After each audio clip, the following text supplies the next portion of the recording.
రాజన్న సిరిసిల్ల జిల్లా ఎల్లారెడ్డిపేట మండలంలో ప్రకృతి బీభత్సం సృష్టించింది. ఈదురుగాలులతో కూడిన భారీ వర్షానికి చెట్లు నేలకూలాయి. పిడుగుపడి ఓ ఎద్దు మృతి చెందగా వేప చెట్టు కూలి కారు నుజ్జునుజ్జయింది. వరి ధాన్యం తడిసి రైతులు తీవ్ర ఆందోళన వ్యక్తం చేస్తున్నారు. గుంటపల్లి చెరువు తండా, రాజన్నపేట, అల్మాస్పూర్ గ్రామాల్లో జరిగిన ఈ ఘటనలపై పూర్తి వివరాలు ఇలా ఉన్నాయి. రాజన్న సిరిసిల్ల జిల్లాలో అకాల వర్షాలు, ఈదురుగాలులు తీవ్ర నష్టాన్ని కలిగించాయి. ముఖ్యంగా రైతులు తీవ్రంగా ఇబ్బంది పడ్డారు. కొనుగోలు కేంద్రాలు, కల్లాల్లోని ధాన్యం తడిసిపోయింది. కోతకు సిద్ధంగా ఉన్న పంటలు కూడా దెబ్బతిన్నాయి. ఎల్లారెడ్డిపేట మండలంలో భారీ చెట్టు కూలడంతో కారు ధ్వంసమైంది. ప్రాణాపాయం తప్పింది. విద్యుత్ స్తంభాలు నేలకూలి తీగలు తెగిపోవడంతో చాలా గ్రామాలకు విద్యుత్ సమస్య ఏర్పడింది.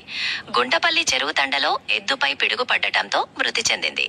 ప్రభుత్వం తక్షణమే స్పందించి బాధిత రైతులకు పరిహారం అందించాలని కోరుతున్నారు.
Gracias.